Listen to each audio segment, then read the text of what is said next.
I'm going to have all of my focus. So unless we do like a scene from The Office or something like that, where we all go like and 3, 2, 1. Welcome to another episode of the HBA After Hours podcast produced by your local HBA of Greater Kansas City. As always, I'm your host, Will Reuter, the Executive Vice President here, and my co-host, as always, is Keith Sorrow, publisher of Design KC and the Real Estate Book and New Home Guide, and the guy that doesn't sleep, apparently, and neither do you, because you're always working with government affairs. Working government affairs, but really it's youth baseball that's got me. Got me busy. That's the these problem. days. So, well, it's a good problem. Yeah, and I don't coach any prodigies either. So when you see those guys make it to the bigs, it was all Coach Reuter here. But Keith, who is it that brought us together today? This show is sponsored by Northcraft Flooring and Design. Let's say that 5 times fast. Northcraft Flooring and Design. Thanks for hosting today. Rather than 5 times fast, 1 time correctly is sufficient. Is even better. Appreciate that very much.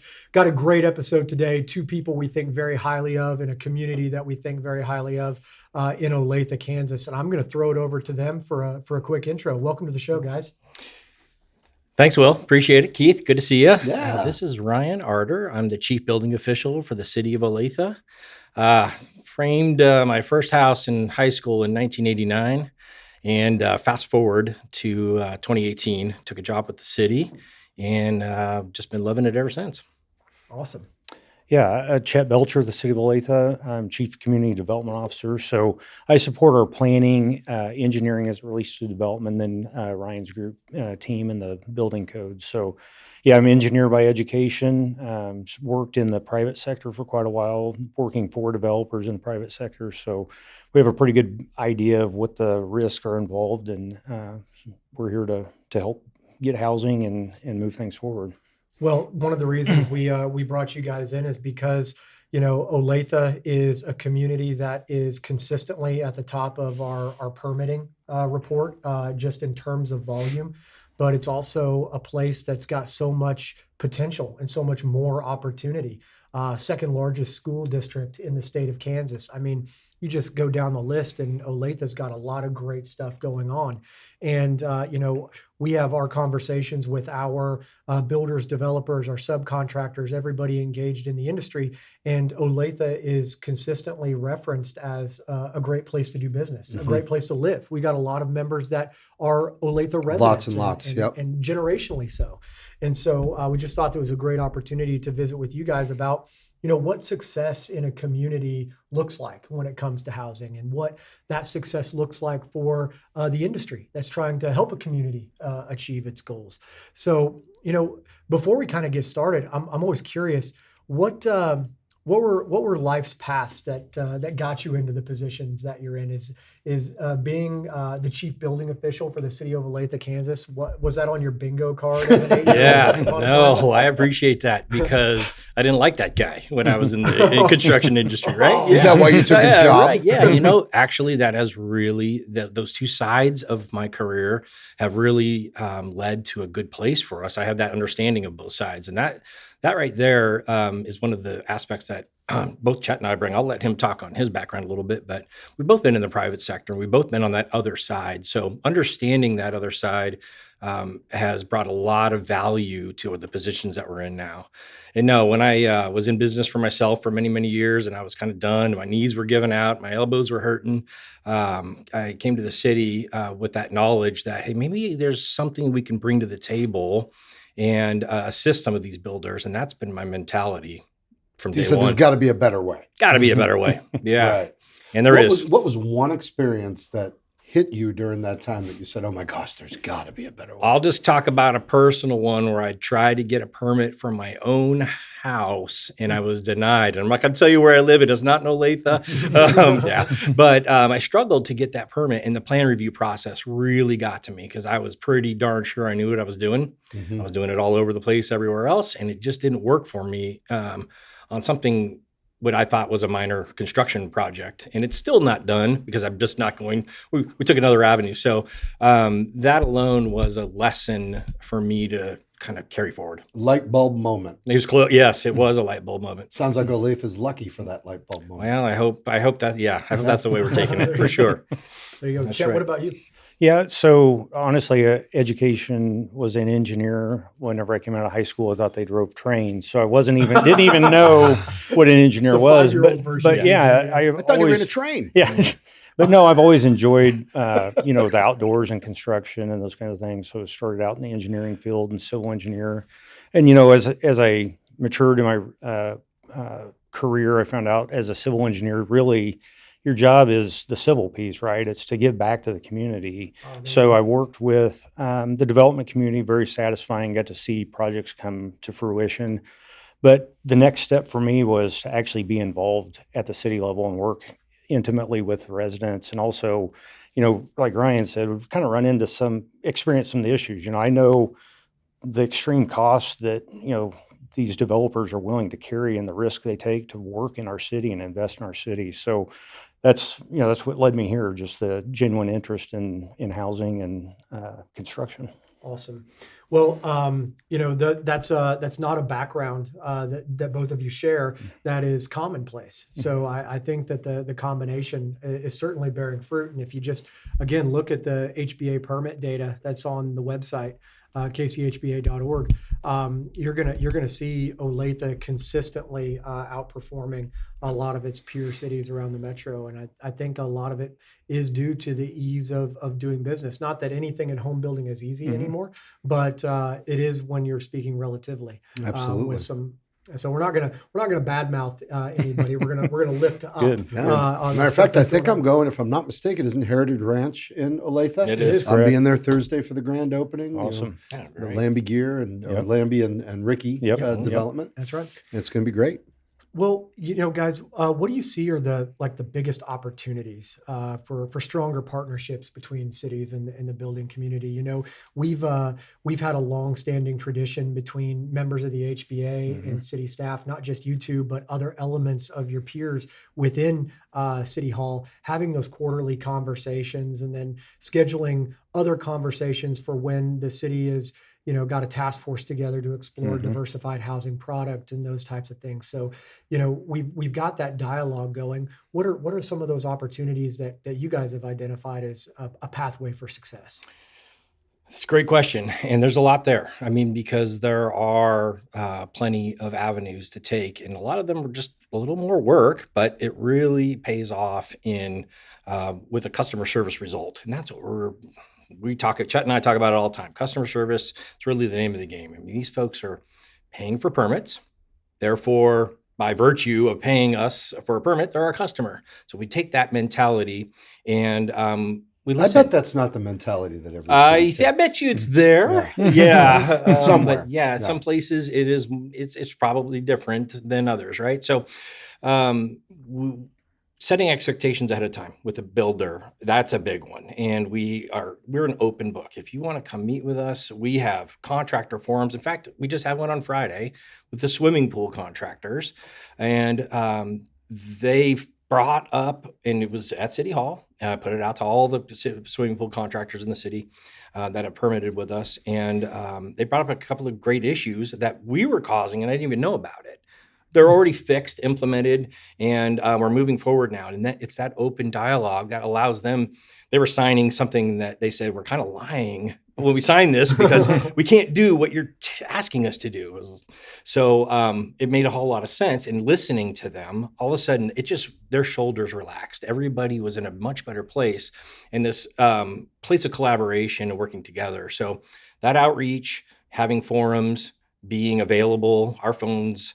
We've just combined as a group all on one floor. Community development now, engineering, planning, and building codes are all in one place. We've got a new phone system in place. Our phone calls are down, but our permits are up, like you said.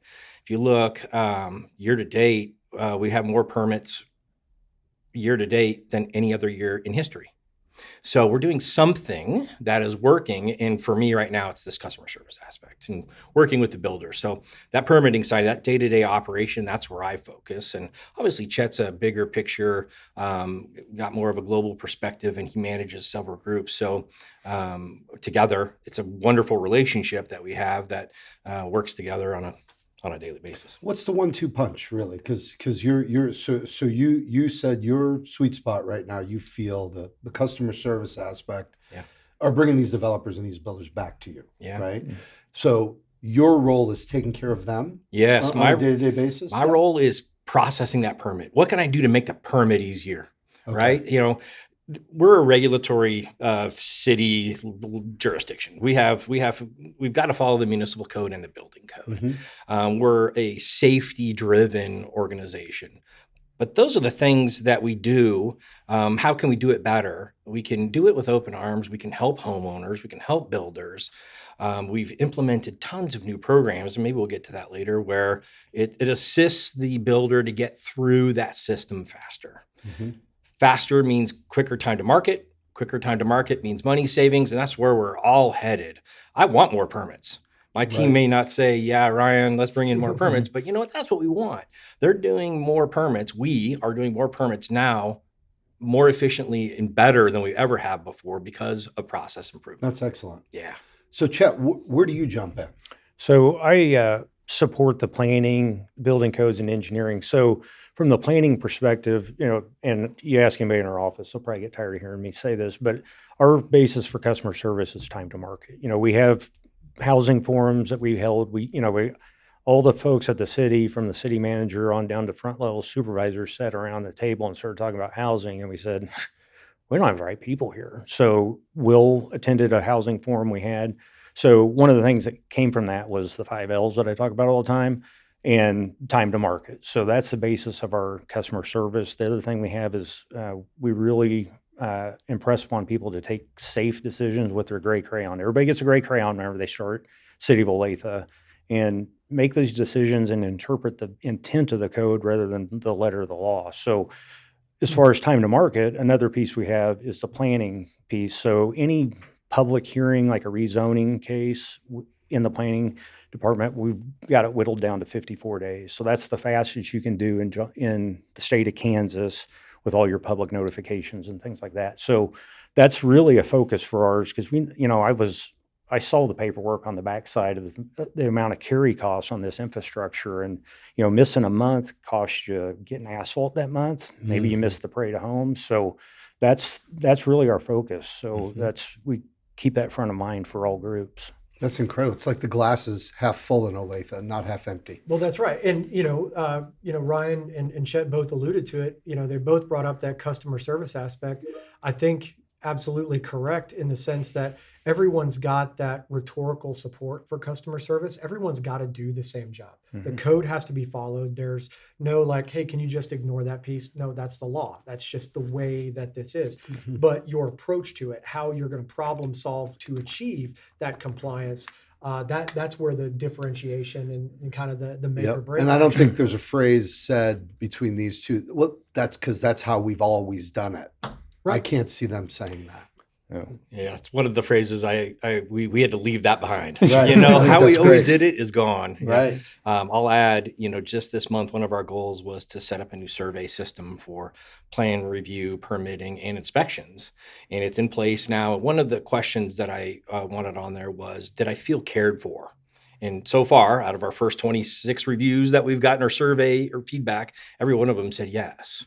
So feeling cared for is what all I ever wanted when I was a builder. So it's kind of like do as you would want it to be done to you, kind of thing. So it's working really well that way. Yeah. They get a hug with every permit. Yeah, that's right. There's an opt out for that. There's a just in hug. case there's Yeah. a hugger, not a hugger. Right. It's in the workflow. That's right. It's an option. That's One it. of many. We'll take it. But Chet, you talked about the 54 days, with all of the public notifications. I think that's really important for the listeners and everybody to understand is that, not every housing choice that gets made within a city is truly made by the city. They've got their own requirements. It's the EPA filtering things down to MDNR or KDHE from a soil erosion requirements that it's ultimately the city's responsibility to enforce. And they can maybe have their own proprietary policies in order to achieve that compliance. But the option to enforce it or not is not an option at all. Right. And so the same is true on the state side of things with public disclosure and making those things happen. So, I think the HBA got some criticism when we did the Let Builders Build campaign in the sense that, oh man, it's the cities that are the bad guys. No, this was to shine a light that there is room for improvement in every single entity engaged in the process. There's room for improvement on building and development to deliver more diversified housing options, but the federal government needs to take a look at some of their stuff. The state governments need to take a look at some of their stuff, and there does need to be a revisitation of things at the municipal level. Some cities have embraced that, some have not. And so, results may vary, right? Well, it literally takes a village. That's right. That's right. So, kind of in that vein, how do you balance those long-term planning goals with what we're experiencing right now with housing being the topic of the day that's being discussed? Is we've got an immediate need for housing, but we also recognize that the housing market we have today is not because of one decision that was made yesterday. It's been a compounding of factors over decades. So we've got obviously a lot of players in the space, a lot of different regulatory entities in the space. A pivot is really hard to do. So how do we balance the realities of today's market with the intense need for housing today? So, Will, that's a great question. So the long-term planning, we're right in the middle of that. I know that we just finished our capital or comprehensive plan and getting ready to update our unified development ordinance. So that's kind of our long-term piece, and we've got a housing component that came out of that. And things like, and I know you've heard it before, diversification in housing is diversification in infrastructure or architecture. So those are the kinds of things that we're going to have to vet with the governing body whenever we look for updating the UDO. But as far as immediate need, I think one thing when we talked is understanding Olathe's role in what is Olathe's role in immediate need in housing. And when we look at 94 permits in April, none of those were under $500,000. So Olathe's role right now is not providing brand new single family housing under $400,000. It's, the land costs in Olathe is double what it is in some other places. So right now we're embracing our role as second, third home purchases that creates movement in the market that allows some of those homes to open up for first time buyers. Yeah. And Olathe itself is not pulling permits. Olathe is not building housing. That is an incredibly capital intensive thing. And I think that's what a lot of cities around the country are kind of coming to terms with is It's not the city's job. Right. Or if you want a different result, this is going to have to take on a completely different approach. Operational structure with the city as an equity partner in some of this. And that's a very difficult prospect because, cities have budgets just like every other entity and household in the country. Right. And that budget can get taxed pretty quickly when you start talking about what it takes to put something in the ground. But think about Chet's perspective here, the way he just explained it. He goes, our job is to figure out, to make sure that we have those permits, because one of our questions is, how are we going to get to attainable housing in Olathe, right? He just answered it. Move up buyers. If we can create new homes for those move up buyers to move up, now you've got the opportunity for the first time home buyer. Right. And what a great way to attack it. Unless you can find somebody that can figure out a way operationally to build them less expensive. And we're seeing that in some parts of the city.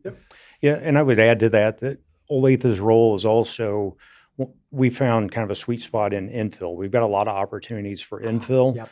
And we actually initiated a pilot program last year, the Attainable Housing Pilot Program, where we actually will purchase land that's either dilapidated homes or vacant lots, those kinds of things, and actually raise those houses, get the lot cleared, shovel ready, because when we have our housing discussions in forums, the one thing we always heard was risk. So if you don't know if there's some hazard buried below the foundation, you don't know if the utilities are available, you're not going to get the best price from the builders. So our goal with that program is actually create a low risk lot that's ready to build on. Great idea. Yeah. And, that's a perfect conversation to have when it comes to housing is, the cost of new construction being what it is and the average square foot, you can't put a $300,000 house on a $100,000 lot. The financials just don't support that. And so, with some of those, essentially development costs being incurred by the city, and in exchange getting a tax producing property rather than something that has to be mowed and otherwise maintained.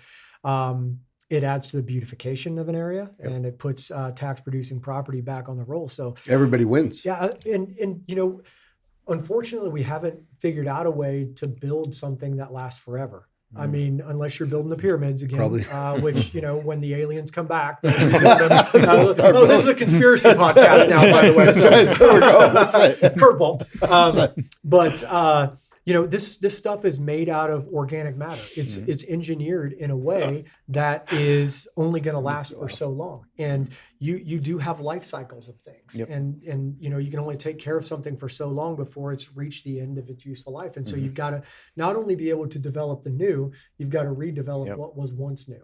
And so I think infill and that targeted redevelopment is of critical importance for a community. And frankly,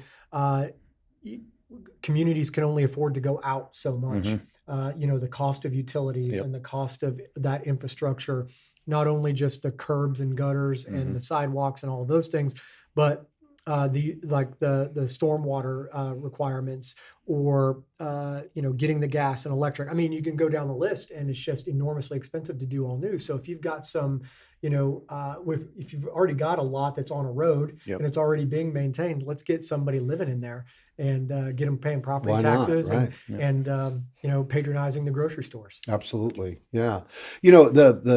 We hear a lot about politics and home building, but only because we're in the industry, right? So the consumer kind of doesn't really know unless they're getting their hands dirty or being involved with certain aspects of an area or a NIMBY or, whatever it is, right?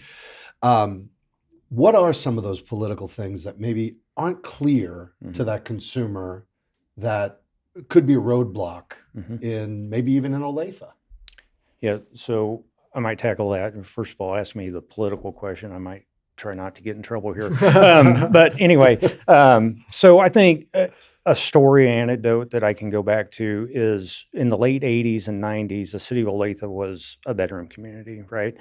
We had 90% of the city's valuation was single family and residential homes, 10% was commercial and industrial. So if you think about the tax rates, the commercial and industrial, not only is the value higher, it's also the assessed value is about double, a little more than double what this residential is. So the council was extremely smart at that point.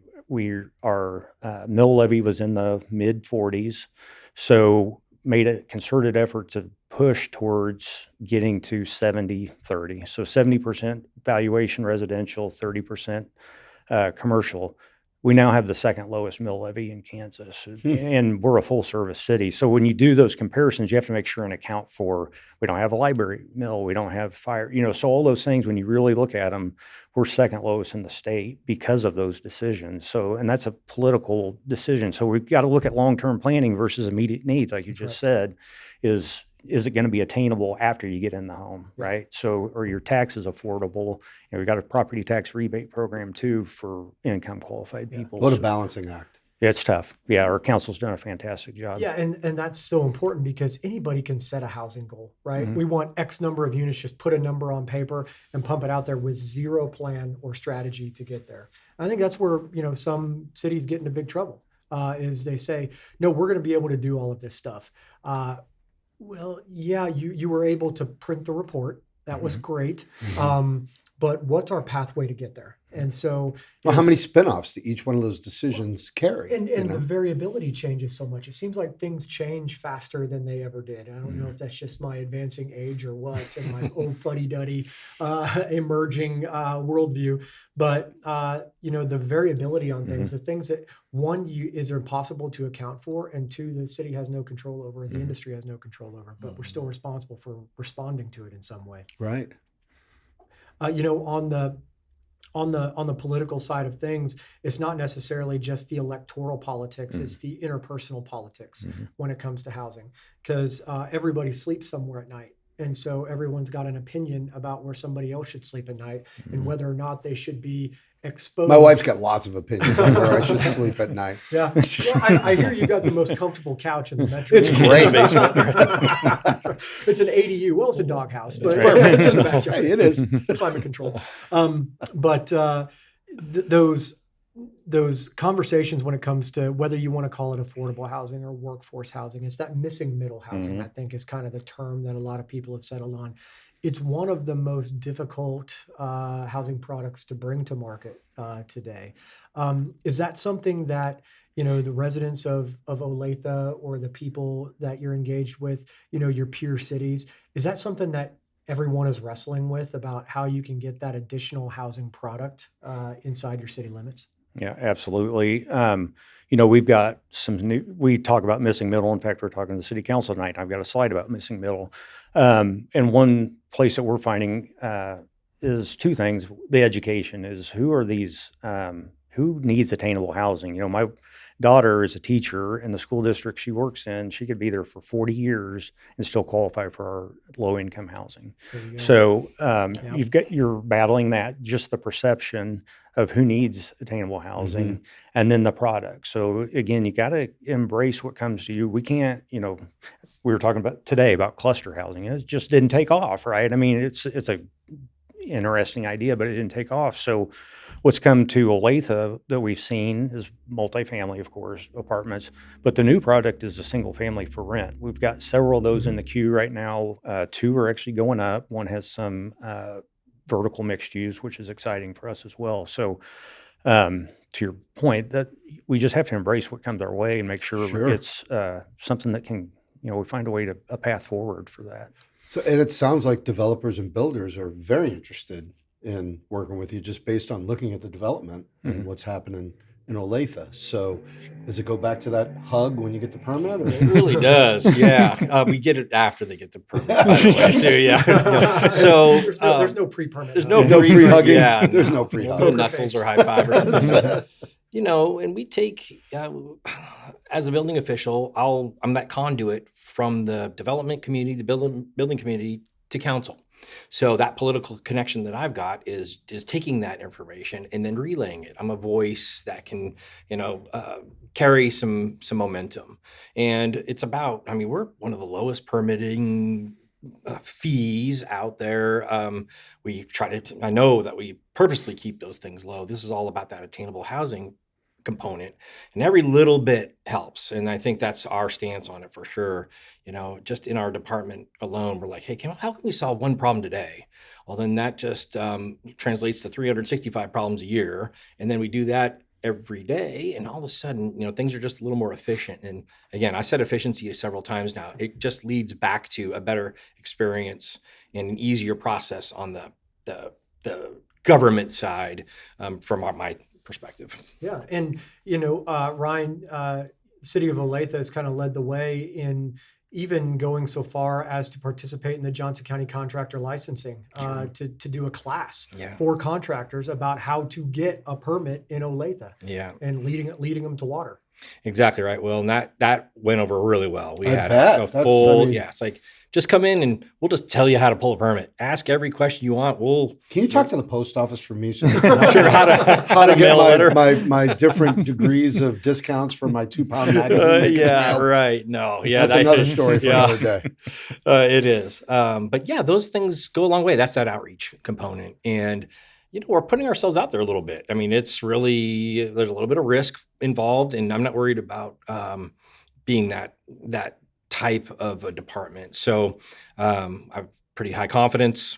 I like meeting people. I like networking, and that's where that comes from. So teaching them on how to pull a permit so they're not struggling is just something I think is basic that we needed to do, and it worked really well.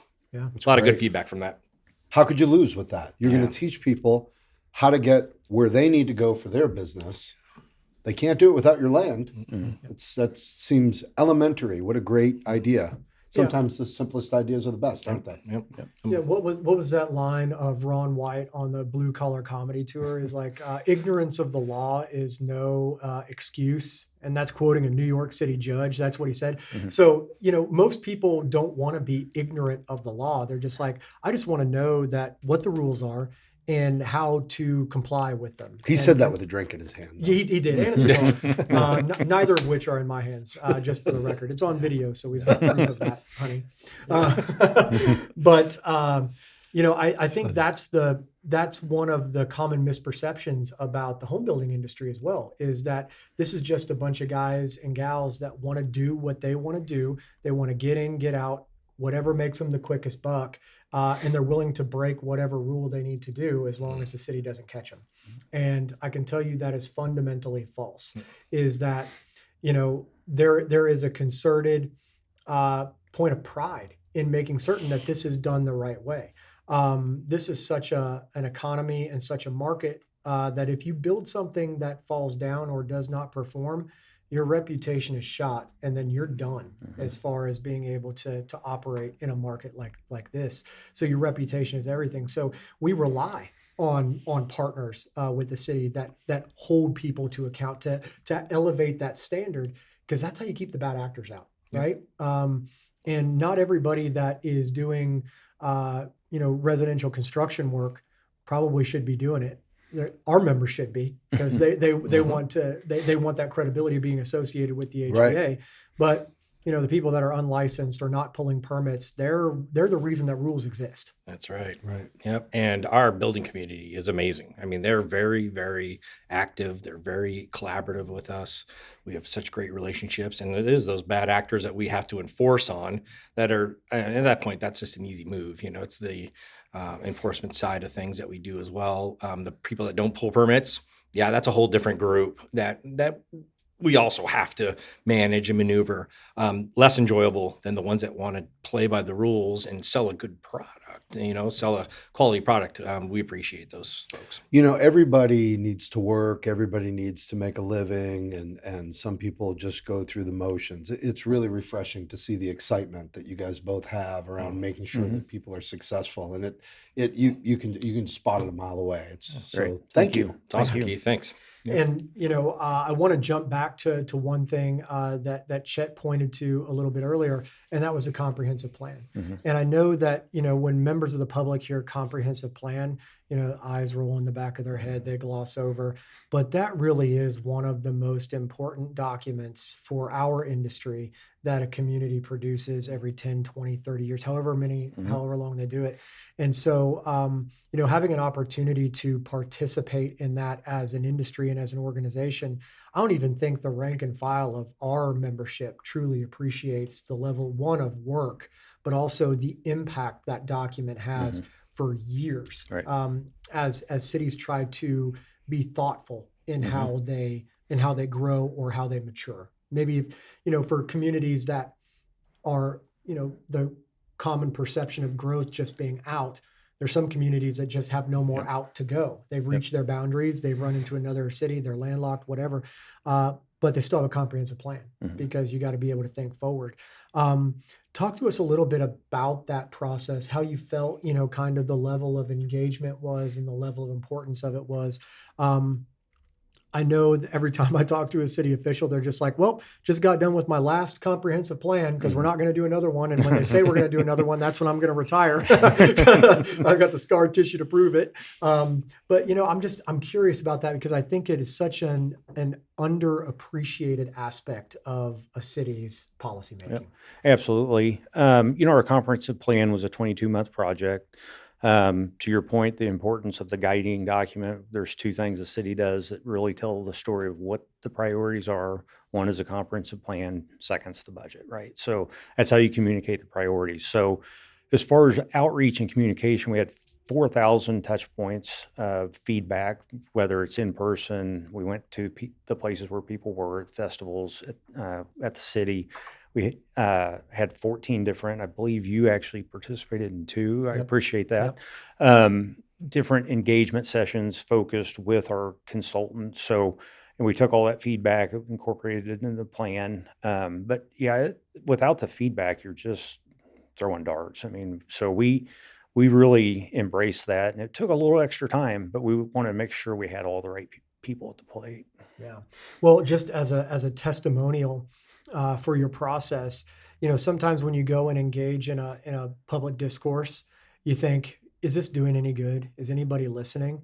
And then you hear the presentation of what's being presented to the city council, the governing body, and you're just like, wait a minute, I remember saying that's almost a direct quote that's in there. So that's just my recognition that not only do these sessions, at least in Olathe, get listened to, but they get acted on. It bears fruit. Yeah, and I think that's important for members of the HBA and the broader public to know is that It's you're not not just just whistling going through into the the motion, wind. right. Exactly. You're on the record, but there's a difference between listening and hearing, right? You're being heard and it's being acted on. So I just that's a point of Crystal appreciation clear for talking that. to these guys too. Yeah. Yeah. And again, people in business, people out in the market, whatever, we can all take a punch, right? We have to, otherwise we wouldn't be here. It's the sucker punch that'll get you. That's right. the one that That's you're not the able one. to That's break when you your lose a jaw tooth. for. Yeah, exactly. And maybe you lose a tooth for a legit punch, but at Right. least you saw it coming, and maybe you started it and deserved it. Who knows? Who knows? But That's guys, funny. what advice would you have for the home building industry, or for even maybe a young person that's trying to get into the industry? Because just like we've got our own workforce development needs as an industry, we've got a great relationship with the Olathe Area Technical Center, just a Yep. crown jewel in the metro, just churning out people ready to work and great heads on their shoulders, just great stuff. But you also have your own workforce needs within the city. The city employs a lot of people, and it's hard to hire people and keep the right people employed and not only maintain but improve delivery of those services. So, what advice would you have for young people or our industry as to how we can be helpful to communities like Olathe? Yeah. So for young folks, I mean, you kind of nailed it. We're always looking for new talent, and this industry is not something that people grow up in. You kind of touched on it. Did you aspire to be a building official when you were a little kid?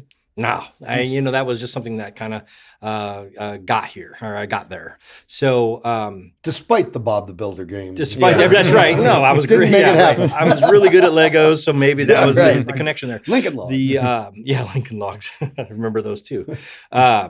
We've got an internship program at the city. We also, we're really big on legacy promotion and mentorship and ride-alongs and things like that. I'll meet with anybody that wants to mentor or understand. We meet with a lot of high school kids. We've got a program every year that we do with that. Entertain like a half day explaining the development process and city government and things. So the young folks out there, there's a real career to be had to working at a city. I'll promote the city aspect every time, but it's an interesting and entertaining and a really rewarding career.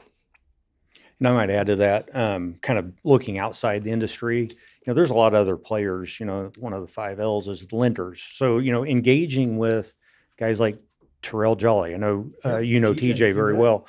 Former guest on this podcast. Yeah, absolutely. And, he hosted a call to action back in March that we were fortunate enough to attend.